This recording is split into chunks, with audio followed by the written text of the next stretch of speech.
lá, dando seguimento a esse conjunto de podcasts que nós estamos formando para a campanha de 2025 da Associação Brasileira Querido Chá.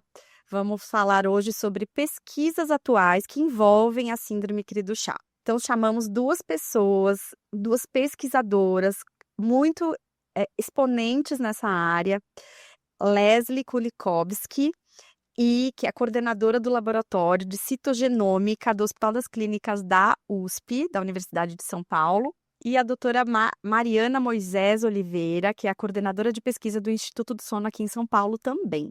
Então, as duas pessoas vão nos ajudar a desmistificar e esclarecer o que a gente tem de novo atualmente na síndrome de cri do chá.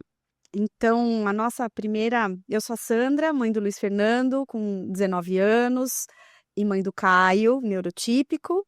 Eu sou a Lilian, sou mãe do Heitor, 7 anos, ele é cri do chá, e do Davi, 18 anos, ele é um garoto típico.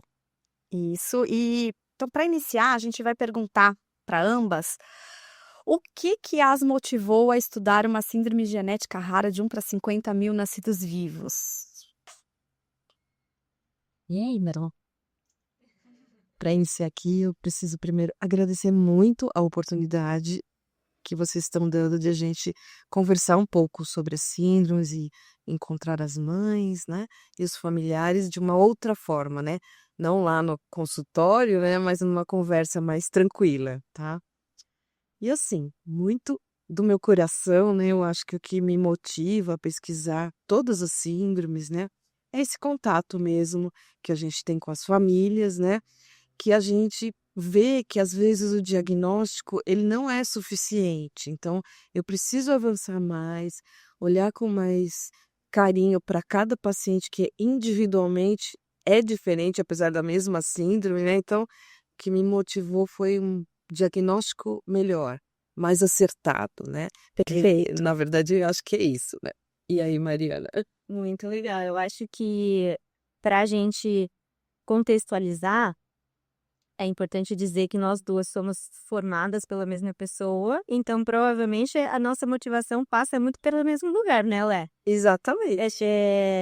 E essa pessoa é a professora Maria Isabel Milaranho, que é professora titular da Universidade Federal de São Paulo.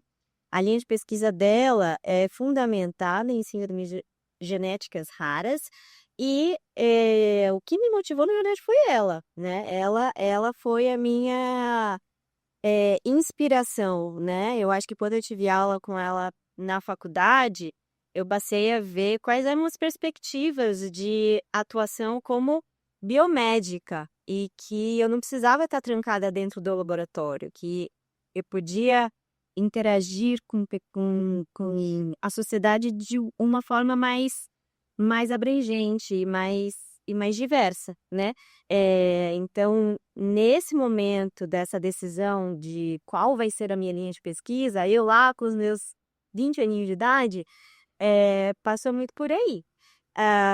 E essa pessoa, a Bel também, ela incentiva muito atividades de divulgação científica, de falar de ciência de uma forma simples, independentemente se a gente está falando com pessoas que convivem com essas síndromes no seu dia a dia ou não, né? Para a sociedade de forma geral. Então, esse dia de hoje eu tenho certeza que está deixando a Bel de orgulho, né? E enchendo ela de orgulho, porque temos As duas pupilas, né? As duas pupilas. Na verdade, o que a Mariana está comentando é que a gente saiu de um grupo, né, que realmente se dedicava, eu falei no diagnóstico, porque a gente tinha essa primeira contato com os pacientes para fazer o cariótipo, que era o único exame disponível quando eu comecei, muito antes da Mariana, né? E aí, essa angústia de que esse diagnóstico por cariotipagem, né, olhando apenas os cromossomos, não era suficiente para eu conseguir atender a família, né? Tinha casos muito diferentes, né? Crianças que a gente vê que precisavam de uma atenção maior, uma família que precisava de uma explicação melhor e eu não conseguia dar, né? Dentro desse grupo da professora Maria Isabel Melaranho, né? A gente tinha essa interface de coletar com os pacientes, falar, e isso eu trouxe para isso foi na Unifesp, né? Que é a nossa formação é lá da Universidade Federal da Escola Paulista de Medicina. Aí quando eu consegui reproduzir, né, esse mesmo laboratório, um pouquinho diferente lá na Universidade de São Paulo, né, na USP, na Faculdade de Medicina, eu realmente trouxe, né, esse jeitinho nosso, né, Que do maravilha. grupo da professora Sorte é nova. muito para a Faculdade de Medicina, e aí que tá despertando, né, desde o começo essa vontade de entender melhor, como é que eu vou responder melhor para esse paciente, né? Como é que eu vou responder até para o médico, que às vezes não entende muito que, como você disse, são raros, né? São raros, mas são muitos. São raros, mas eles estão todo dia batendo lá na nossa porta, né? Agora tem uma interface bastante grande com o Instituto da Criança, com o ICR, mas com outros, e na Unifesp vinha de todo lugar, né? Da Amazônia, né? Do Brasil inteiro, né? Então, e a gente, por isso que eu digo, é raro, mas é bastante. Sim. Então, sim, é daí que vem essa vontade de a gente esmiuçar e entender mais. Como mãe, querido Chá, eu acho que eu posso falar isso em nome da comunidade. A gente agradece muito a professora Bel e a vocês que olharam pra gente. E aí, eu acho que a gente está falando muito aqui de legado, né? E eu acho que a nossa principal missão, tanto minha quanto da Lé, é a gente passar esse legado para frente, né? Então, hoje a gente lidera grupos de pesquisa que tem 10, 20 alunos. Verdade. E a gente vê o mesmo brilho no olhinho deles, né? De fazer essas mesmas atividades com esse mesmo tipo de inserção social. E essa é a minha maior conquista, com certeza. E acho que dos meus alunos, né, do grupo que eu tenho, nossa, não, já nem sei dizer quantos alunos, mas normalmente a gente tem entre 10 ou 12 alunos que estão cursando ali da pós-graduação. Eu tenho um aluno de iniciação também, mas sim, é verdade, a gente acende uma chaminha, né, e ela vai passando um para o outro. Assim, especificamente do Cris do Chá, já tem um caminho longo, né, de formando 2 doutores com nessa mesma síndrome, né? Olha só. Uma delas está nos Estados Unidos, fazendo já coisas bem avançadas com célula-tronco, que é a Sama, né? E a outra é a Vanessa, que também está pleiteando agora ir para Portugal, né? Então, assim, estão levando, né, esse conhecimento e tentando ampliar, Você né? quer aproveitar e já falar um pouquinho dessas pesquisas, se você tem conhecimento delas, ou até da sua mesmo, o que que você tá, qual é a, a menininha dos olhos atual sua? Então, na verdade, o nosso grupo, né, que ele é um filhote do grupo que saiu lá da Unifesp, né, é um grupo lá no HC, né, na FMUSP, que estuda a estrutura do genoma, né?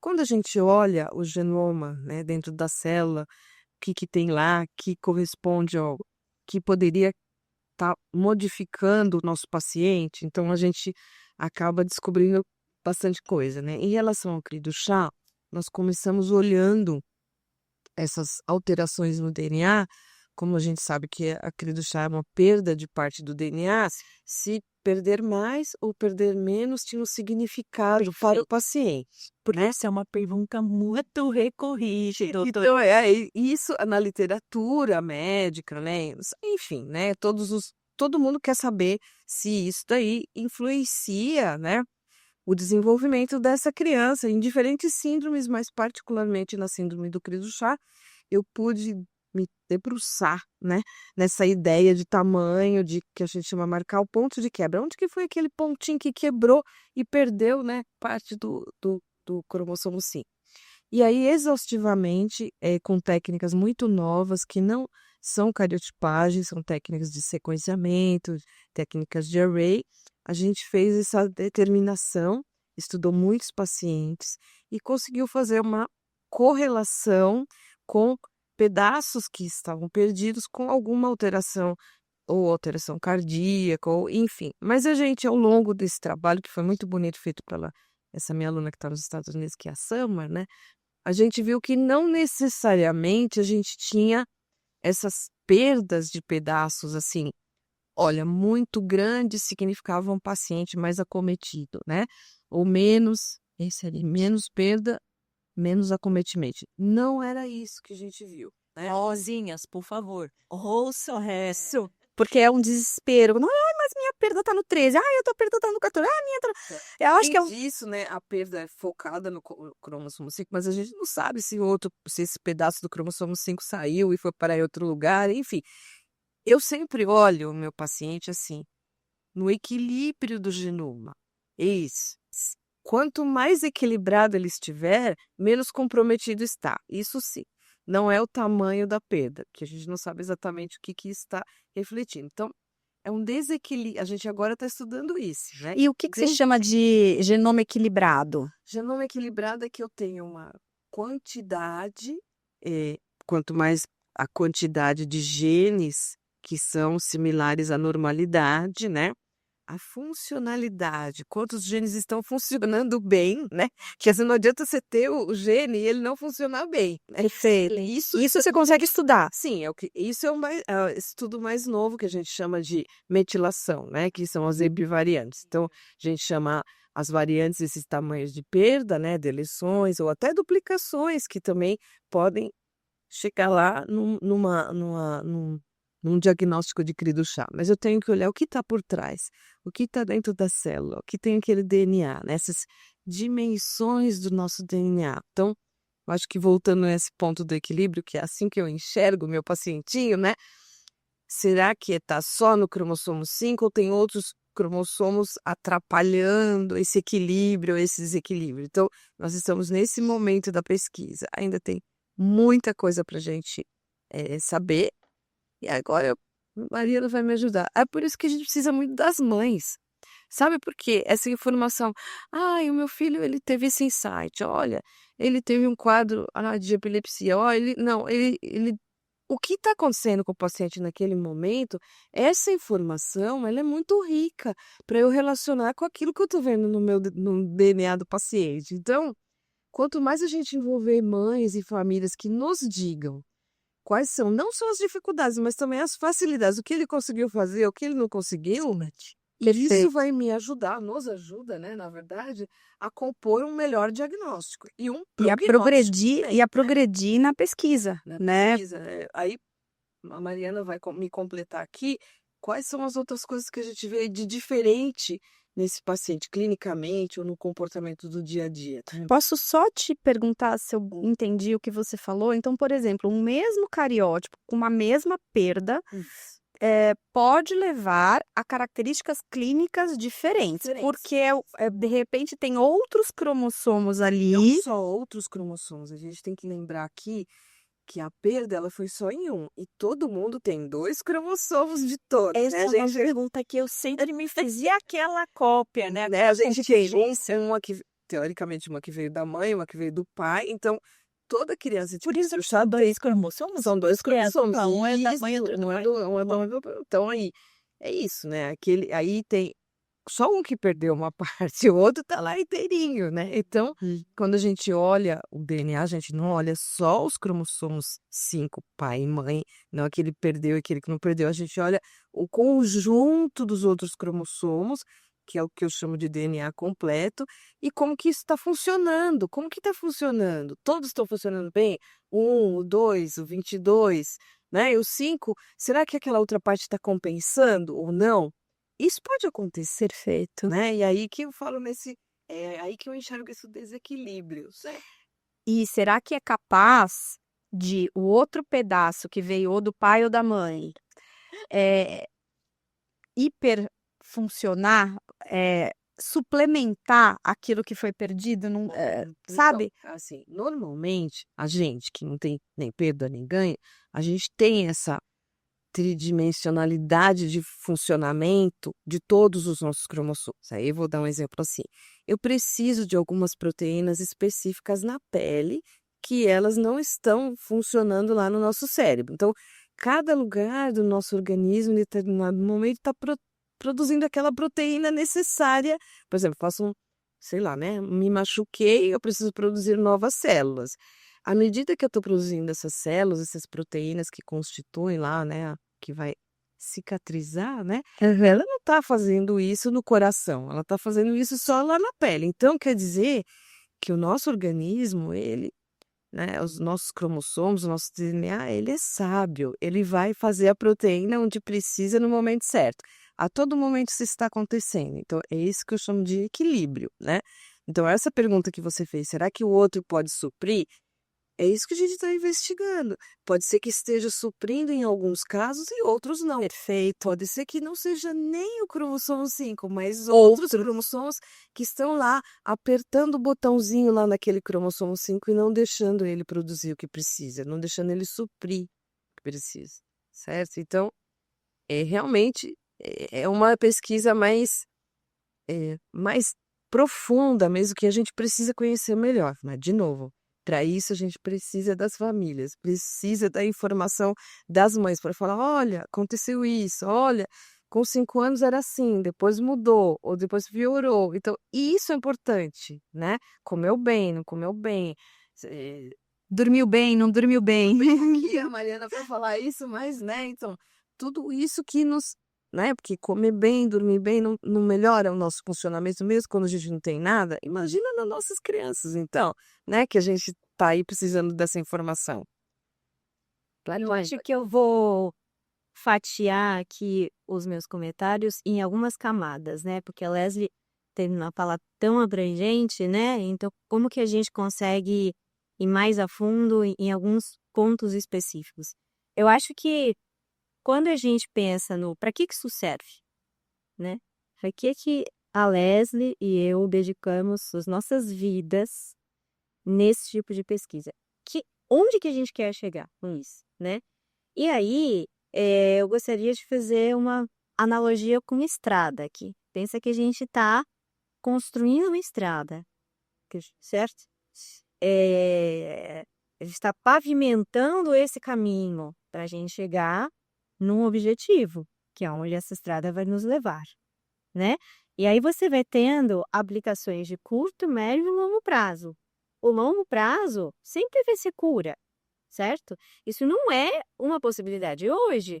Aí se a gente não começar a pavimentar essa estrada hoje, a gente não vai chegar lá.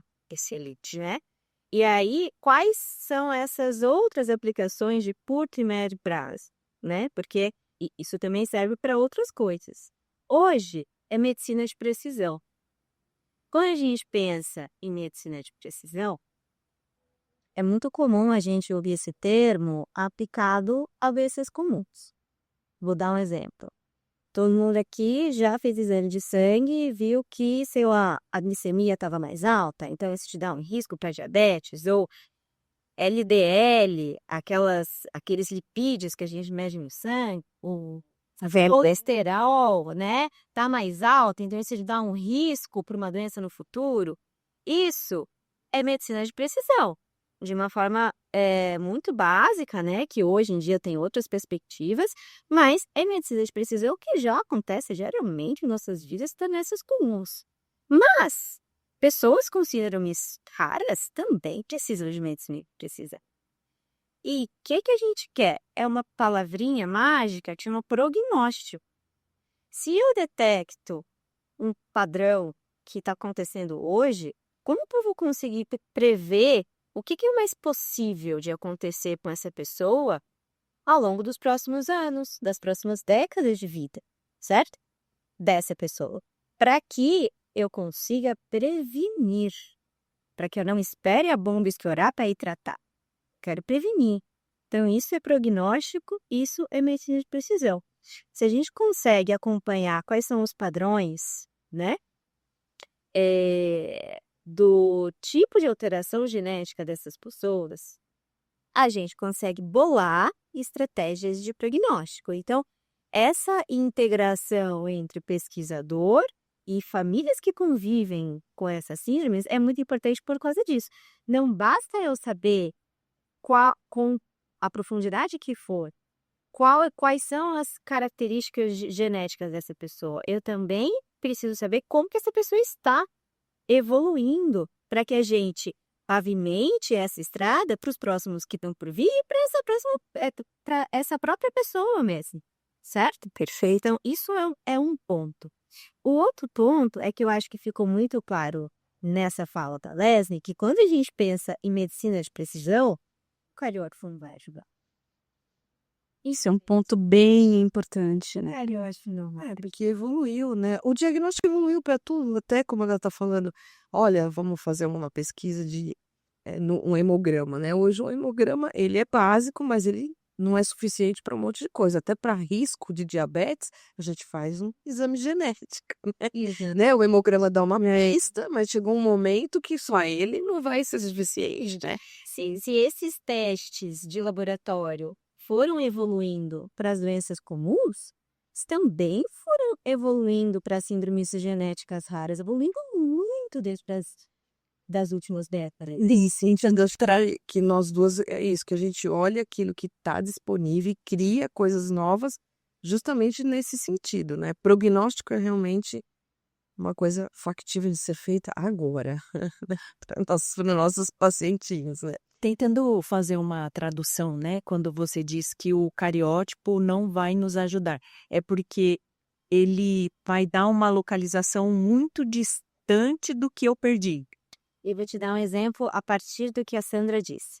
A Sandra disse aqui: tem algumas mães que ficam comparando, é 13 a 14, A quebra, né? ela esteja se referindo ao ponto de quebra que vem no cariótipo, Exato. que é o 5P1. Isso. Pá. Então, se você até puder falar o que breve, a gente pretende ter um episódio só de genética, ponto. Mas vamos pensar assim que o que é o 13.2, o que é o 15.1? Quando a gente faz esse exame mais básico, que chama cariótico, os cromossomos naturalmente ficam todos listradinhos.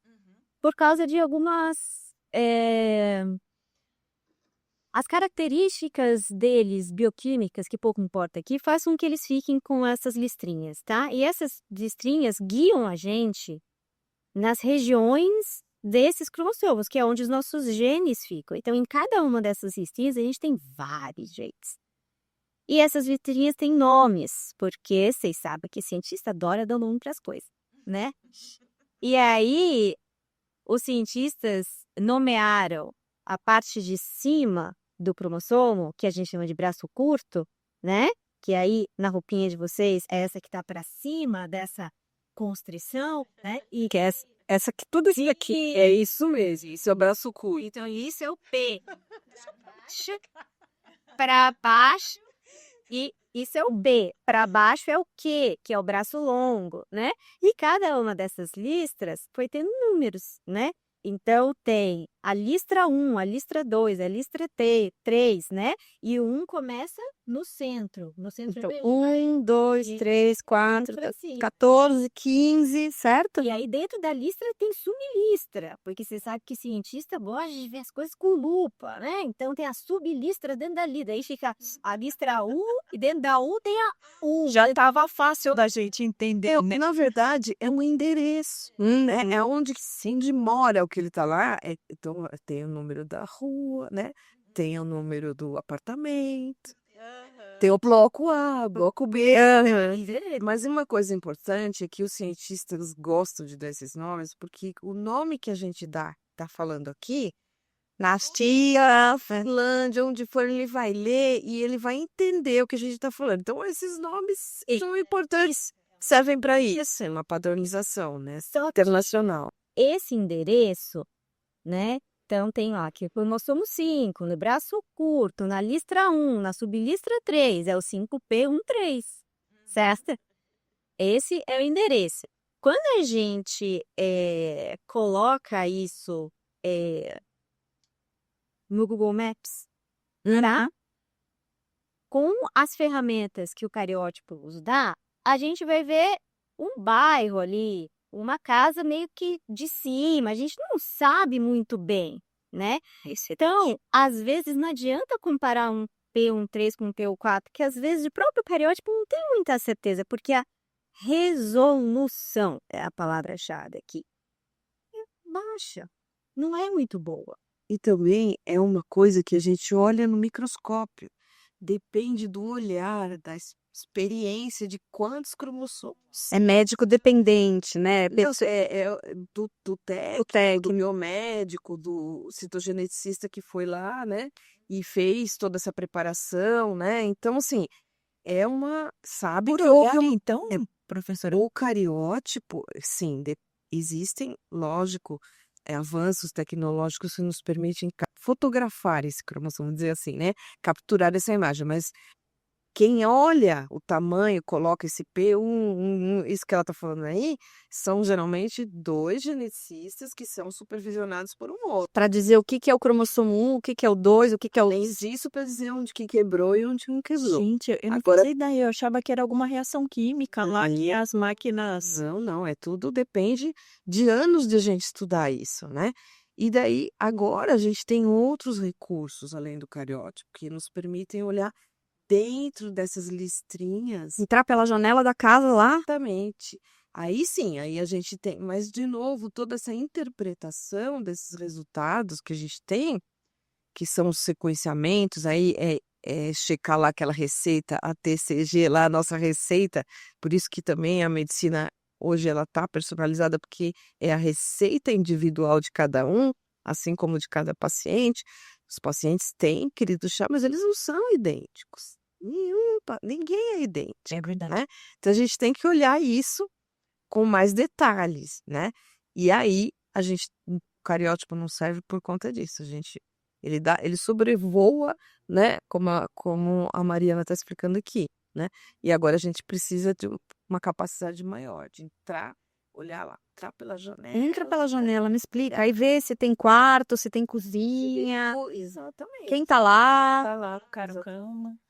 E se as pessoas são ativas lá dentro daquela casa. tudo funcionando, né? Olha Então, só. aí a gente tem o array, por exemplo, que tem diversos nomes, CGH array, BID array, SNP array, mas é o array genômico. E esse é o exame que vai dar pra gente, aí sim, Aí entra na casa. entra na casa. E a resolução desse endereço não vai ser aquele bairro ali naquela quadra. Não, vai ser No cômodo. na faca que estava dentro da gaveta, que estava na cozinha, sabe? Vai ser exatamente Por um... a resolução vai ser muito maior. E mais do que isso, eu não vou olhar só aquele bairro, eu vou olhar a cidade inteira. E o que que a cidade interfere naquela casa também? Exato. Funcionalmente também? Funcionalmente também. No array comum ou no array que a gente pede especificamente para pesquisa? Normalmente o array ele tem várias camadas, né? Várias dimensões, tá? E a gente pode pedir diferentes dimensões, mas quando pede o array, o primeiro que pede é aquele que vê todo o genoma, não vai ver só o cromossomo, certo? A partir dessa informação, a gente pode progredir para outras informações, certo?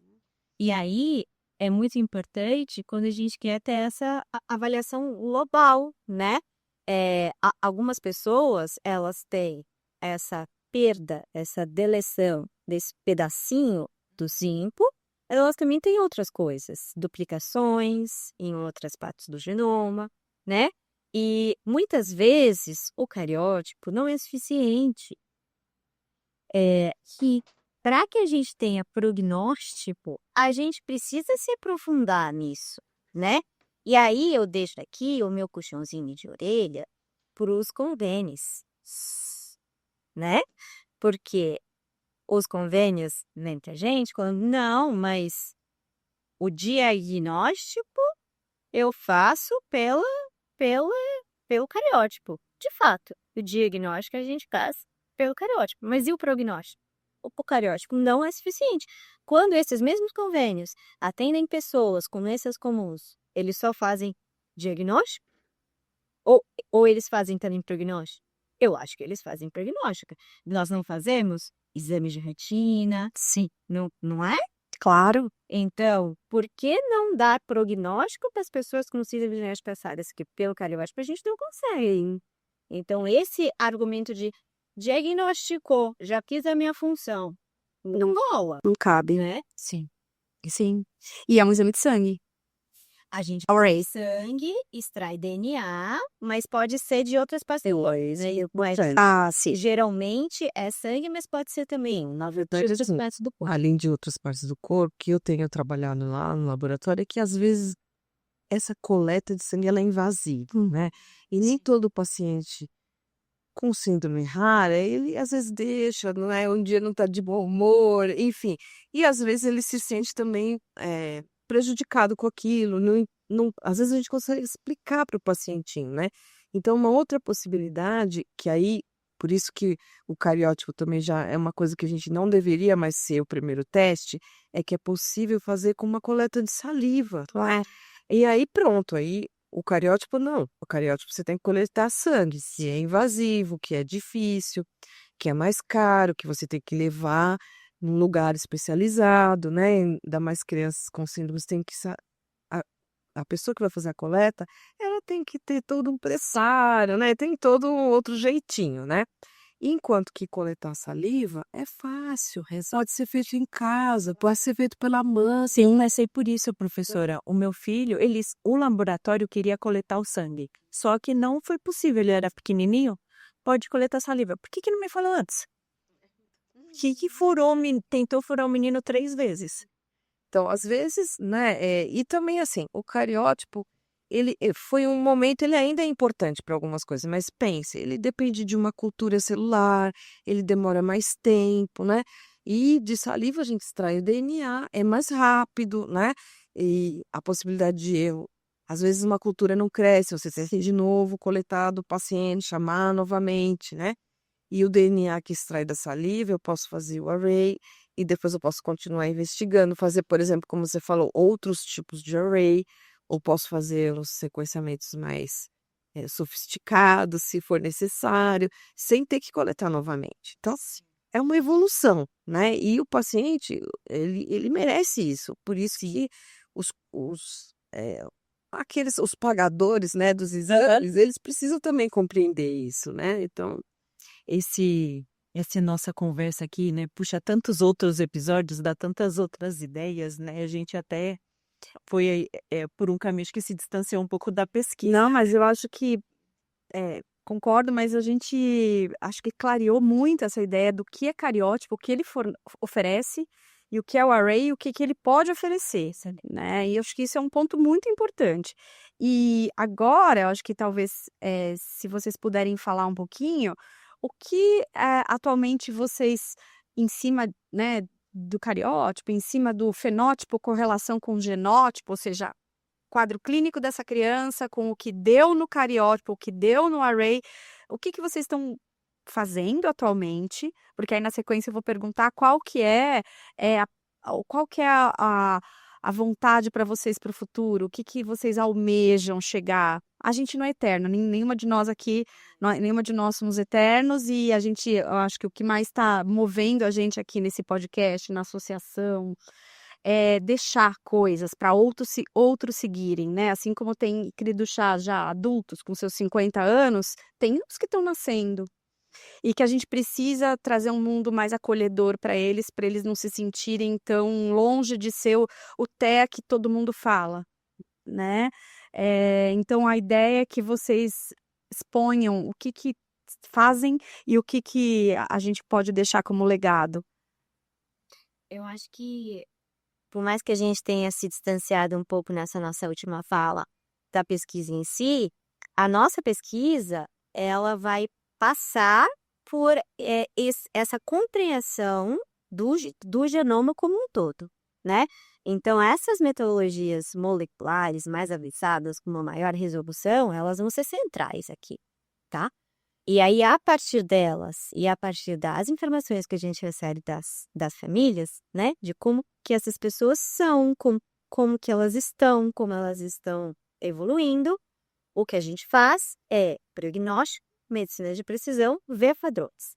Dentro da minha pesquisa especificamente, eu avalio o sono dessas pessoas. E por que o sono?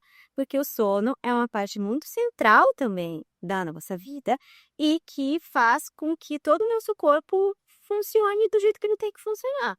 Todo mundo aqui, independente de ser neurotípico, neurodivergente, ter síndrome ou não por síndrome, sabe que se você dormiu mal, no dia seguinte você não tá legal.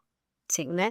O seu corpo tá dando tilt ali, né? Se você tá mais desatento, mais irritado, Labirintite, cansaço, fadiga, sonolência, Irritabilidade, né? né? A gente fica podre dia seguinte, não é? Então, a minha missão aqui dentro da minha de pesquisa é identificar quais são os padrões que vão me ajudar com o prognóstico de alterações de sono dessas pessoas. Se eu pegar um exame genético de uma pessoa com síndrome de chá e eu ver que aquela variação genética que ela tem, aquela alteração genética no cromossomo 5 que ela tem, é desta forma, que eu posso esperar, né? Eu tenho como fazer isso? Sim ou não? Ainda estamos entendendo se é algo factível, mas é isso o que a gente quer fazer, né? E por que isso é importante? Porque essas pessoas com a síndrome de Chá, elas precisam ter uma qualidade de vida, né? Elas precisam ser felizes dentro do ambiente extremamente diverso e ativo que elas têm, né? Elas vão para a escola, elas convivem com seus irmãos, né? Briscam, pets, vão para o shopping fazer compras. Não é mesmo? E eu quero que essas pessoas tenham uma melhor qualidade de vida na vigília, enquanto elas estão acordadas, porque elas fazem um monte de coisa, né? E se elas dormem mal de forma crônica, né? Isso vai ter um impacto no momento que elas estão acordadas, né? Então, se elas conseguem controlar melhor as emoções delas, por exemplo, né? Talvez elas tenham menos irritabilidade, agressividade. Com certeza. Talvez elas consigam aproveitar melhor ali o tempo que elas estão nas terapias que elas fazem, porque elas estão mais atentas, Sim. menos cansadas, né? Então, é exatamente esse o nosso objetivo da nossa pesquisa de hoje. Se eu não sei identificar quais são as alterações de sono dessas pessoas, eu não sei tratá-las. A alteração do sono é uma coisa muito ampla, né? Tem vários tipos, né? Então, se eu não sei se essa pessoa tem uma dificuldade de pegar no sono ou de manter o sono, ou ela tem uma alteração respiratória durante o sono, ou ela tem um sonambulismo, né? Ou algo dentro dessa linha, eu não sei como tratar, porque para cada uma dessas alterações diferentes, o tratamento é diferente. Sim. Então, se eu não entendo o que está acontecendo com o sono dessas pessoas, eu não sei tratar. Então, isso passa por medicina de precisão. Perfeito. E aí você está recrutando famílias, né, que têm várias síndromes genéticas raras, inclusive, né, a síndrome de Cri-du-Chat. Exatamente. Desde 2022, a gente tem um projeto que a gente carinhosamente chama de Sono Raro. Dentro desse projeto, nós temos uma equipe de... eu acho que a gente já está com umas 25 pessoas dentro dessa equipe, extremamente multidisciplinar. Lese é uma delas, por exemplo. Dentro dessa equipe, a gente tem vários profissionais da saúde de especialidades diferentes, como psicólogos, médicos, biomédicos, biólogos, geneticistas, enfim. E a gente quer dar esse olhar integrado para a caracterização das variações genéticas nessas síndromes raras e o sono dessas pessoas e como que o sono se relaciona com a vida delas. E mais do que isso, não só a vida delas, mas no sono dos cuidadores primários, né? Porque, independentemente de ser uma criança neurotípica ou neurodivergente, se a criança não dorme bem, os cuidadores sabem. Aham, perfeito. E essa exaustão dos cuidadores é uma coisa muito frequente que a gente vê, né? Então, identificando como que essas pessoas dormem, quais são as alterações de sono típicas para cada uma dessas síndromes e o que eu posso esperar para o futuro? Prognóstico, medicina de precisão, né? Eu consigo tratar ou prevenir. E então, eu consigo fazer com que essa pessoa durma melhor, eu consigo fazer com que a vigília dela tenha uma melhor qualidade de vida e a mesma coisa para os seus cuidadores. Por isso, medicina de precisão, né, professora? Porque a gente pega a lupa e vai ali no, vamos dizer, onde está o dano, né? E também é individual, né? Medicina de precisão é muito quando a gente trata aquele paciente, ele é único, aquela família, ela é única, não importa, né? Se tem o mesmo nome de síndrome, né? Mas a gente tem que olhar o indivíduo, né? Isso que a precisão diz respeito não só à nossa capacidade investigativa, mas principalmente de a gente ter aquele cuidado com aquele único paciente. Ótimo. Me conte agora você, Leslie. Então, eu acho que assim, lidar com as diversas síndromes, né? Os nossos pacientes raros, tem muita gente no mundo inteiro vendo diferentes coisas, né?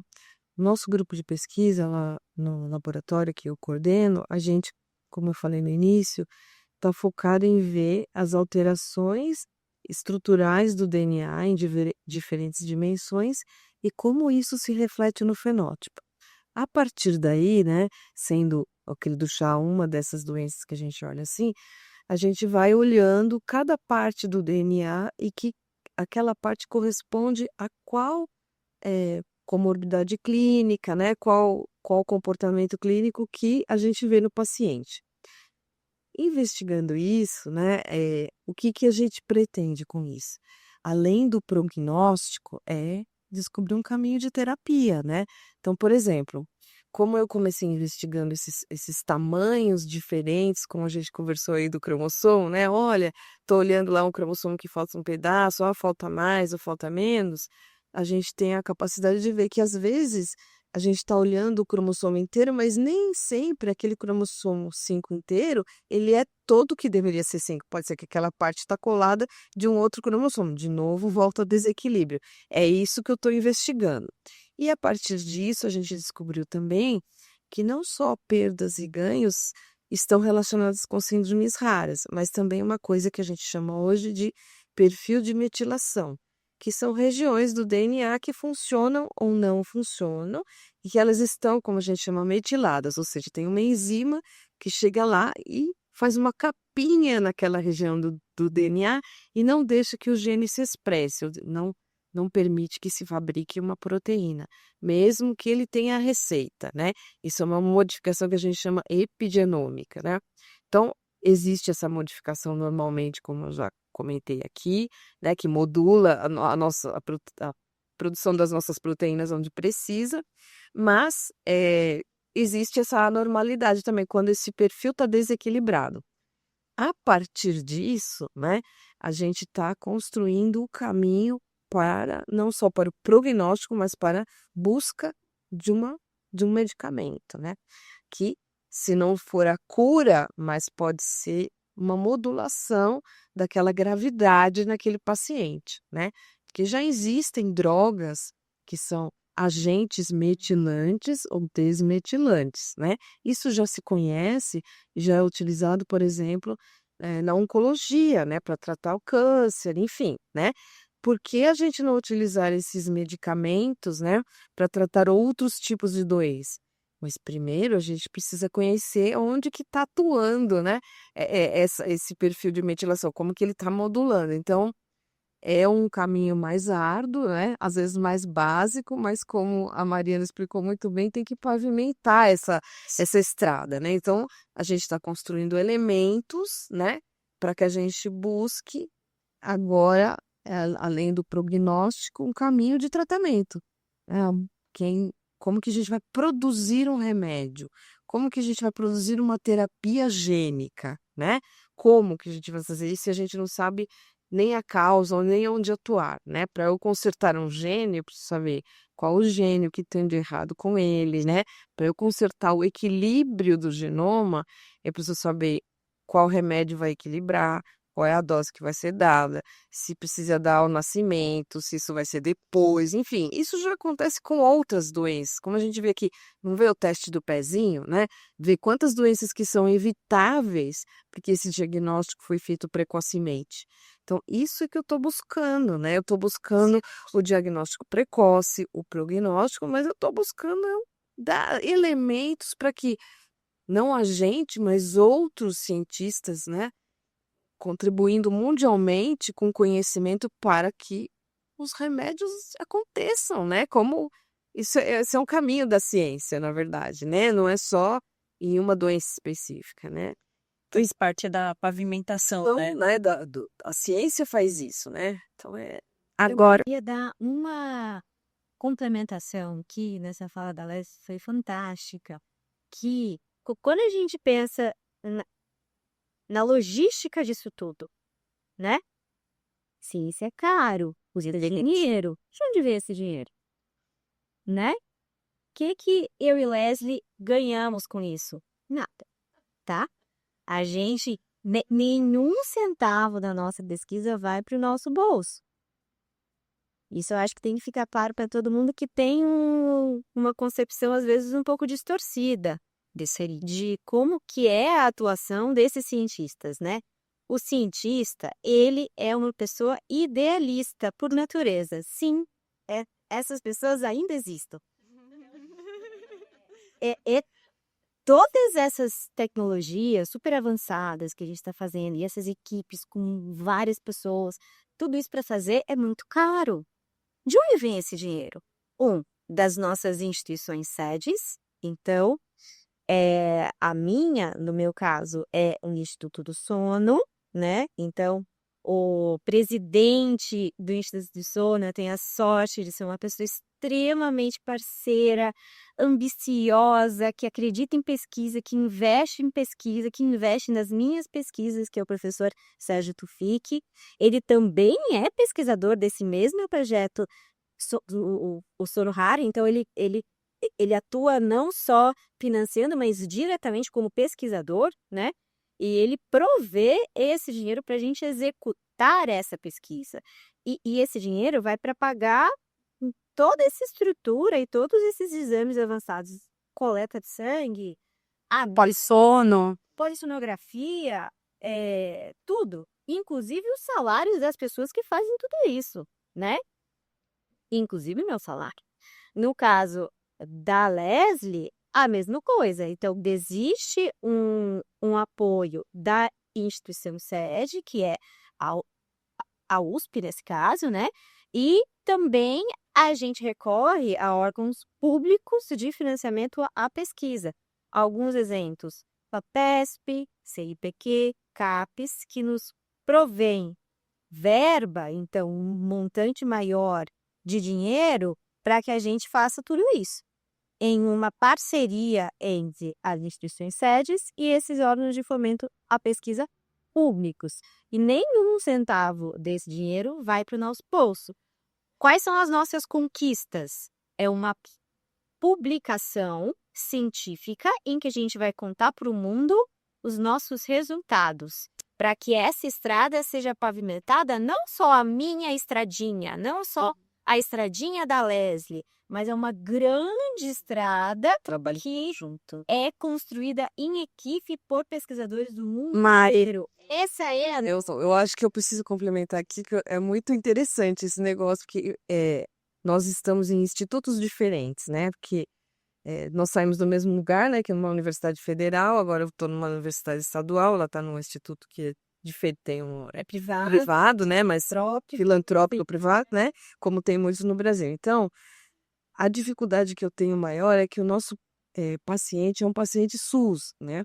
E o paciente SUS, ele não tem essa cobertura, né? Ele só tem a cobertura do cariótipo. Então, como que né? Isso foi uma ideia minha, mas uma agonia, né? Quando eu cheguei lá, como é que eu vou aplicar esses testes mais sofisticados ou mais caros, como o array, principalmente, né? O array de metilação, ou sequenciamento, se o SUS não dá esse recurso para gente, né?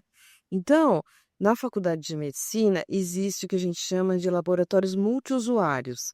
Então, eu criei um laboratório, um desses laboratórios multiusuário, que é uma rede de laboratórios que consegue verbas, por exemplo, FAPESP, o CNPq, e monta uma estrutura capaz, por exemplo, de fazer pesquisa e diagnóstico. E aí a gente trabalha para outros pesquisadores, assim como a gente tem, eu posso trabalhar para a Mariana, e aí esse dinheiro que vem da FAPESP que ela conseguiu pode entrar no laboratório multiusuário. E quando esse dinheiro entra, além da minha pesquisa, quem que a gente coloca, né? Geralmente a gente abrange os pacientinhos que são do SUS e a gente consegue dar no final da pesquisa um diagnóstico mais sofisticado, completamente gratuito, porque ele está dentro da pesquisa. Então, é assim que a gente consegue chegar, dar esse diagnóstico. Isso revela para mim, né, que não é complexo só o que vocês estudam, mas como manter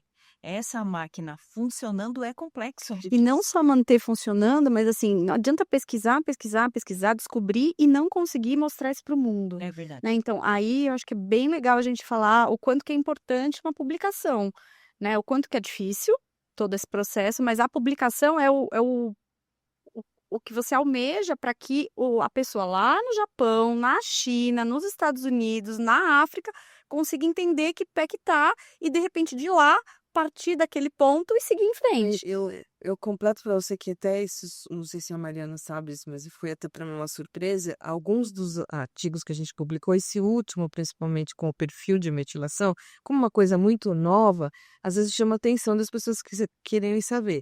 Mas não é só cientista. Eu recebi e-mails e telefonemas de mães que estão fora do Brasil, né? Da Colômbia, dos Estados Unidos, fazendo uma pergunta justamente a respeito, né, dessas coisas que a gente descobriu diferentes. Então, não é só, a gente consegue atingir não só outros Cientistas. cientistas, né, mas outras famílias também. Sim, muito interessante. Se aí essas publicações, a importância delas não é o eu colocar no meu currículo, olha, gente, o que eu fiz. É eu contar para o mundo qual tipo de conhecimento que eu construí junto com essa equipe, não sou só eu, dezenas de pessoas comigo juntas construímos para que, mais uma vez, essa estrada continue a ser pavimentada em equipe com pensadores do mundo inteiro para que a gente chegue nos nossos objetivos. Me parece que a matéria-prima, né, de toda essa pesquisa que vocês fazem depende de nós, que temos mães, que temos os nossos indivíduos e que estamos sedentas, né, ansiosas para que vocês nos estudem. Mas eu percebo que em algumas vezes, né, que a gente lança, olha, participa aqui dessa pesquisa e tal, não tem o engajamento que a gente esperaria, já que o benefício é para todas. Então, eu gostaria de saber, eu não sei se essa resistência é por falta de tempo, se é por medo do que vai ser feito com os meus dados ali que estão sendo coletados Ou e às tal. vezes falta de retorno anterior, né? Que é uma experiência prévia ruim de não ter tido um retorno do que, né? Poxa, dei meu sangue, não tô sabendo o que aconteceu. É, isso, acho que tudo isso, talvez as três coisas juntas, né? Falta de informação prévia, medo do que pode acontecer, falta de tempo de preencher aquela pesquisa. Realmente a gente tem pouco engajamento. E isso é importante a gente salientar o quanto é fundamental, né, para a gente conseguir ter respostas Sim. que a gente almeja. E aí eu queria até aproveitar e perguntar para vocês, se por um acaso, né, uma das fricções se dá por o que vai fazer com os meus dados, como é que vocês protegem isso? Qual que é a ética que vocês aplicam? E aproveitando outra pergunta para estar junto, se tiver uma mãe escutando tudo isso e falando, puxa, nossa, que demais, eu queria muito poder ajudar, participar, enfim, como buscar isso? Eu acho que a primeira coisa que tem que ficar clara aqui é que essas falhas, né, de falta de adesão, né, eu acho que nós, cientistas, temos que fazer essa meia-culpa de que essas atividades de divulgação científica, elas passaram a ser evidenciadas como algo extremamente relevante há pouquíssimo tempo. Eu já fui formada dentro disso, né?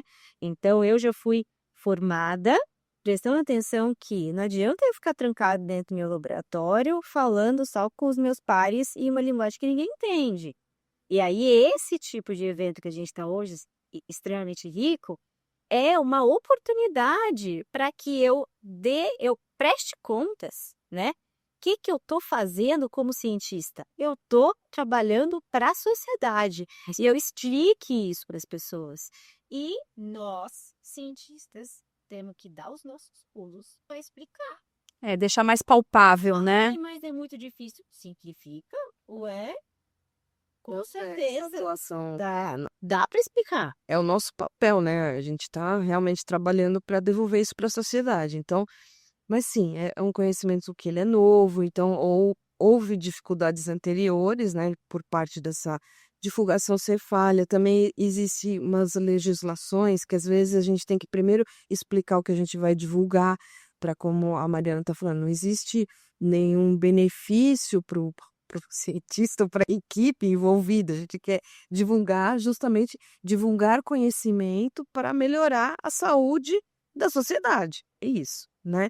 E existe sim um cuidado ético, todas as pesquisas que ela está conduzindo, ou eu estou conduzindo, desde que a gente começou a se formar, passam sim por comissões de ética, são aprovadas no nível Brasil, com todas as prerrogativas de proteção aos dados do paciente. Os dados são assim, anônimos, tá? A gente não divulga nenhum resultado assim de qual paciente é o quê, né? E isso tudo realmente passa primeiro por Comitê de ética. comissões que são dentro das nossas instituições e depois numa plataforma que se chama Plataforma Brasil.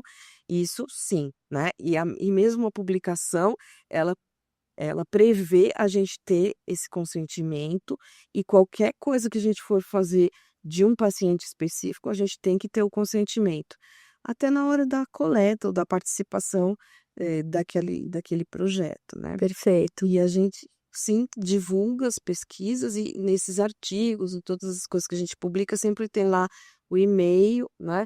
Então, a gente, nossa, eu falo com todo mundo pelo Zap, pelo e-mail, assim, né? E acho que a gente é fácil de ser alcançado. Perfeito. Estamos à disposição. Perfeito. Para mim, como mãe, é um privilégio poder conversar, né? Saber que eu posso conversar por e-mail, por Zap com vocês. Ela é aquela que está lá no trabalho científico escrito, elas são aquelas que estão lá. Fiquei muito feliz, assim, quando eu soube que vocês viam por conta das publicações que a gente tem, né? Vocês são reais, são de carne e osso, não é só o nome que tá lá, né? Não, eu acho que pra gente, eu que agradeço muito essa oportunidade, porque, como a Mariana falou, ela, mais jovem, já foi formada nessa interface de divulgação, né? Mas nem sempre foi tão fácil assim. Podcasts são recentes, né? E às vezes a gente quer divulgar até para os próprios profissionais, outros profissionais, pediatras, odontologistas, outros profissionais que lidam com essas crianças e têm dificuldade, né? Então, esse podcast é uma grande oportunidade. Eu estou muito feliz também de participar. Ai, Obrigada, viu? que bom. Eu queria uma última mensagem de vocês para as mães, que muitas vezes a gente tem que não julgá-las por não terem ainda participado, mas eu acho que vale terminarmos aqui com uma palavra de incentivo, de que valeria a pena a gente ter mais engajamento para conseguirmos mais resultados, né? E muito obrigada pela participação de vocês. Bom, eu acho que esse receio de participar ou não é extremamente natural. Além do que, a gente sabe que cuidadores de pessoas com síndrome genéticas raras geralmente têm um quadro de exaustão, de sobrecarga, né? Em nenhum momento a gente quer roubar dados, a gente quer se beneficiar dos dados de vocês em benefício próprio. Se existe essa dúvida, estamos abertos para o diálogo, né? E acho que é minha missão, é minha responsabilidade explicar, não só do momento que eu recruto essas pessoas, mas ao longo da minha pesquisa, né? Ao longo das nossas pesquisas, nós temos devolutivas com cada uma dessas, das famílias como um todo. E acho que o nosso papel aqui, como cientista, é fazer parte da pavimentação dessa estrada, mas a gente não faz isso sozinho. A gente precisa trabalhar em equipe, né? E como foi dito aqui, as famílias são os protagonistas. Vocês são os protagonistas de tudo isso, né? E se em algum momento algum profissional da saúde ou algum cientista não correspondeu às expectativas de vocês, eu sinto muito, de verdade, né? Não deveria ter sido assim. E eu não sou uma super-heroína, eu não faço nenhum favor. Para mim é um prazer trabalhar com pessoas que têm síndrome genéticas raras. Eu gosto de conversar com vocês, eu gosto de estar aqui, eu gosto de fazer o meu trabalho. Por quê? Porque é o caminho que eu escolhi. Então, de certa forma, não é nada mais que uma obrigação explicar, não é? E além do que, em uma parte dessas minhas pesquisas, eu uso dinheiro público para que elas sejam executadas, e esse dinheiro público vem da coleta de impostos da sociedade inteira. Então, é minha obrigação explicar, prestar contas com atividades de divulgação científica, com diálogo, o que eu estou fazendo com esse dinheiro, que não está indo com o meu gosto, é para minha pesquisa, né? E a gente precisa trabalhar em equipe. Então, se existe hesitação, dúvida, vamos conversar, né? Então, eu e Leslie somos pessoas muito disponíveis, muito abertas, né? E a gente tenta, da melhor forma, traduzir as nossas pesquisas para o público não especializado. E se tem algo que a gente está falando que não foi compreendido, a culpa é nossa. Não é de vocês, porque a gente falhou ao se comunicar. Então fala, puxa, Mari, não entendi. E eu vou ter que, mais uma vez, dar os meus pulos para explicar de uma forma que vocês entendam. Então, vamos construir esse trabalho em equipe com diálogo. Perfeito. Muito bom, gente. Bom, acho que finalizando aqui, a Mariana, acho que contextualizou muito bem essa necessidade que a gente tem de fazer as coisas juntas, né? Eu acho que para finalizar, queria reforçar, né, que ninguém constrói nada sozinha nunca, né? E nem não é suficiente essa associação de pesquisadores. É preciso dos pais, dos pacientes. E acho que, finalmente, eu queria dizer que, do fundo do meu coração, eu admiro muito as mães de crianças com doenças raras e principalmente aquelas que participam, que, né, entende que tem que, elas realmente são, assim, pessoas diferenciadas, né, que além de olhar pelos seus filhos, né, todos os filhos, não só aqueles com doenças raras, também estão dando uma parte de devolver para a sociedade, né, aquela vontade de fazer uma coisa boa, né? Então, acho que a última coisa que eu tenho para falar é que nós precisamos de todos unidos, né, É verdade. para melhorar a sociedade É isso aí. toda, Ótimo. né? Acho que é isso, gente. Olha, eu fico muito feliz, nós ficamos, assim, a gente só tem a agradecer a vocês duas por gostarem do que fazem, né, de termos a sorte de termos nos cruzado e nos encontrado, e a gente vai deixar aqui um agradecimento especial, realmente, de toda a Associação Brasileira da Síndrome de Cri-do-Chá, para outras oportunidades de vocês voltarem e comentarem mais da parte do cromossomo, para deixar isso tudo muito mais simples, né? Pesquisas, Isso. Muito obrigada. gente. Eu Totalmente. curti muito nessa última hora. Aprendi muito, foi ótimo. Muito bom mesmo. E para mim é sempre um prazer. Muito obrigada pelo convite, muito obrigada pela confiança. E eu adoro trabalhar com vocês, ao lado de vocês. Obrigada. Muito bom esse momento aqui, né? Muito obrigada. Queria aproveitar e pedir o apoio de vocês que estão nos ouvindo, nos apoiando nas redes sociais, curtindo, seguindo. O nosso canal no YouTube é Cri do Chá Brasil, nossa página no Instagram é Cri do Chá Brasil e temos também a Associação Brasileira de Cri do Chá no Facebook. Esperamos vocês lá.